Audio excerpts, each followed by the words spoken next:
Segunda glândula para descrever com vocês, pineal ou epífise. Essa glândula, gente, está localizada lá no crânio, dentro lá do seu cabeção, na frente da hipófise. E moçadinha, ela vai lá produzir um hormônio chamado de melatonina. Melatonina é o principal hormônio regulador do sono. Então ele vai lá promover o sono pra gente. Nessa brincadeira de promover o sono, ele vai regular o nosso ritmo circadiano. Ele vai exatamente regular o nosso relógio biológico dentro do ciclo de 24 horas. Por que eu digo isso? Porque o relógio biológico, gente, ele apresenta vários ciclos de regulação. Você tem aspectos que são anuais, que tem a ver, por exemplo, lá com as estações do ano. E tem aspectos que são diários, que tem a ver com o ciclo de 24 horas de luz e escuro, né? De dia e de noite. E particularmente a melatonina está relacionada com a regulação do nosso ciclo de 24 horas, né? Do ciclo lá de claro e escuro, de dia e de noite, de ficar acordado e de ficar dormindo. Como é que funciona a melatonina? É mais ou menos assim. Toda vez, moçada, que você está lá de dia com muita luz, a melatonina, ela cai. E toda vez que a melatonina cai, você vai ficar acordado, né? Lembrando que o nome fresco, para ficar acordado, estado de vigília. Por outro lado, toda vez que você tem que a luz diminui, aumenta a produção de melatonina e com isso, gente, você vai ficar com sono. É por isso, né, gente, que na espécie humana você dorme durante a noite e fica acordado durante o dia. Durante a noite não tem luz, então você tem melatonina, sono. Durante o dia você tem luz, pouca melatonina, então vigília. Claro, né, gente, que tem outros fatores que estão relacionados com o sono, né? Cansaço. Então, às vezes você vai lá dormir durante o dia porque está cansado. Agora, convenhamos, o sono durante o dia não tem o mesmo efeito de repouso, de descanso, não tem o mesmo efeito embelezador do sono da noite. Porque mesmo que você durma de dia, você pode dormir de dia porque está cansado. Gente, dormir de dia com muita luz, com pouca melatonina, teu corpo não está completamente preparado para dormir. Teu corpo não está completamente preparado para relaxar. Então o sono durante o dia não tem o mesmo efeito repousante, o mesmo efeito benéfico do sono da noite. Daí, aproveita aí para fazer um convite, né, o pessoal que gosta de trocar o dia pela noite.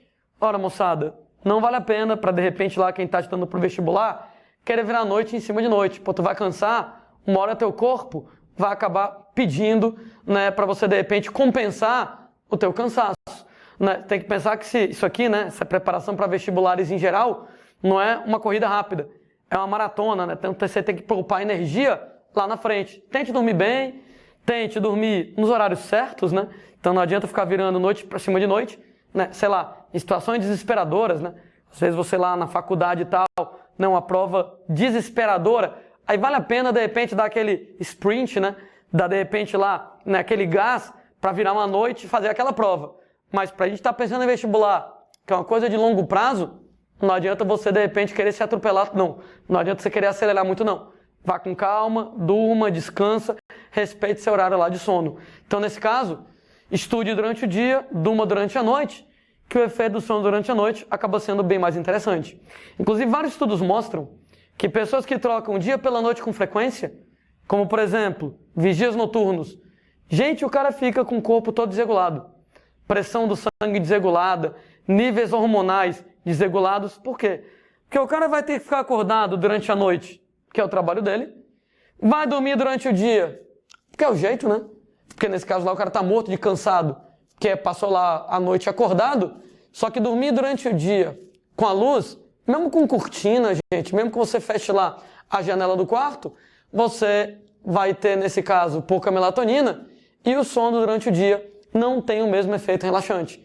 E dessa maneira o cara vai ter que dormir durante o dia porque está cansado, mas como a melatonina baixa, o corpo não repousa o quanto que ele tinha que repousar, não produz neurotransmissores como deveria produzir. Então isso quer dizer que o corpo do cara vai acabar ficando desregulado. Para o longo prazo, isso pode trazer uma série de doenças, de problemas cardíacos, até aumento no risco de diabetes. Acaba desregulando tudo. Essa história de você dormir no horário errado explica um fenômeno chamado de jet lag. É uma situação, moçada, lá que acontece em pessoas submetidas a fusos horários muito diferentes. Você tá aí e de repente você resolve passar férias lá na China. Caramba, moçada, um fuso horário completamente doido, né? Enquanto, por exemplo, no Brasil tá de dia, na China tá de noite e vice-versa. Isso quer dizer que quando você chegasse lá na China, por exemplo, para você, o seu relógio biológico diria que tá de noite.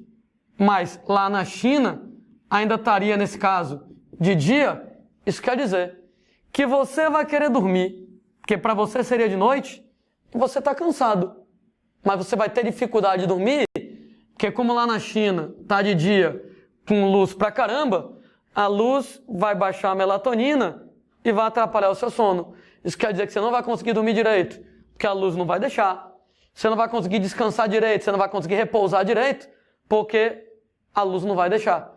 Né? Isso aí vai acabar fazendo com que você fique cansado, porque você não consegue dormir. Mesmo que você tente dormir durante o dia, o efeito do sono durante o dia não é o mesmo efeito, porque a luz, melatonina baixa, vai acabar atrapalhando. E, gente, quando tiver de noite, lá na China, todo mundo dormindo, na sua cabeça vai estar lá durante o dia, e você vai querer ficar acordado sem ter nada para fazer, né? Porque vai estar tudo fechado, porque vai estar tudo de noite. Demora um tempinho até que você se adeque ao novo fuso horário. Esse fenômeno de jet lag é exatamente o fenômeno pelo qual o corpo fica reagindo de maneira, claro, anormal a fusos horários completamente diferentes. Então lá está de noite, no seu fuso horário pessoal, no seu relógio biológico estaria de dia e vice-versa. Então demora um tempo até você se adequar, né, a você compensar o jet lag. Em média, cada 1 hora de fuso horário de diferença demora, moçada, um dia para você tirar a diferença de fuso horário. O que quer dizer que se você fosse lá para a China com 12 horas de fuso horário de diferença, você tem que passar, moçada, uns 12 dias para se adequar ao fuso horário da China, para aprender a dormir direitinho na hora certa, acordar direitinho na hora certa, ficar dormindo de noite, acordado de dia e daí por diante. Eu lembro que, por exemplo, Olimpíadas que teve lá na China em 2008, né?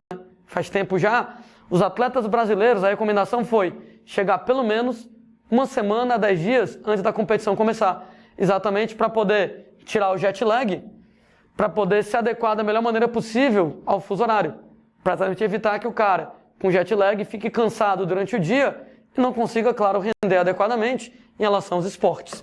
Essa história lá da glândula pineal, da glândula epífise, da melatonina, tem outra história muito bacana do nosso dia a dia. Por que é tão difícil acordar nos dias em que está chovendo?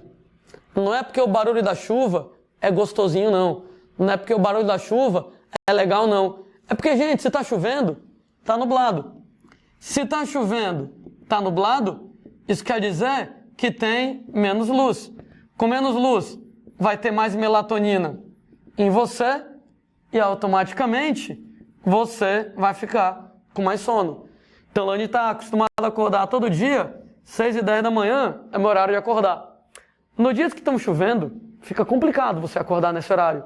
Por quê? Porque normalmente eu estou acostumado a acordar nessa hora com determinada quantidade de luz. Né? Essa determinada quantidade de luz vai fazer eu acordar. Né? Só que aí, devido à chuva nublado, menos luz, mais melatonina, eu vou estar com mais sono do que o normal. Então, são 6h10, mas no meu fuso horário pessoal, no meu relógio biológico, é como se fosse 5 horas, 4h30 da manhã, porque ainda vai estar escuro. Então eu vou estar com mais sono do que seria o normal. Né? Inclusive essa história lá do relógio biológico explica por que o Landim muitas vezes acorda às 6h10, mesmo sem o despertador. Né? Mesmo sem o despertador, né? Final de semana, né? Eu posso dormir até um pouquinho mais tarde, mas eu vou lá, das 6h10, 6h20, eu abro o olho, só para ver, opa, hoje é domingo, né? Deixa eu fechar os olhos e dormir mais um pouquinho, e dá de boa. Agora, como é que meu corpo sabe que são 6h10 da manhã? Como é que meu corpo sabe que está na hora de acordar? Pela quantidade de luz, né? Então, vai amanhecendo, quando der 6h10 da manhã, tem uma quantidade de luz tal, que essa quantidade de luz tal faz a melatonina cair a um nível tão baixo que me faz acordar. Então, é pela quantidade de luz que você vai ter. Então, pela quantidade de luz, né, especialmente, por exemplo, eu que moro aqui no Nordeste, né, em cima da linha do Equador, que o ano inteiro, não tem inverno, verão aqui, o ano inteiro, o sol nasce por volta de 5 da manhã e se põe por volta de 5 e pouco da tarde, o ano todo. Então, no ano inteiro, o meu relógio biológico ele fica lá desse jeito, 6 e 10 da manhã, tem aquela quantidade X de luz que vai fazer com que a melatonina caia e me faz acordar.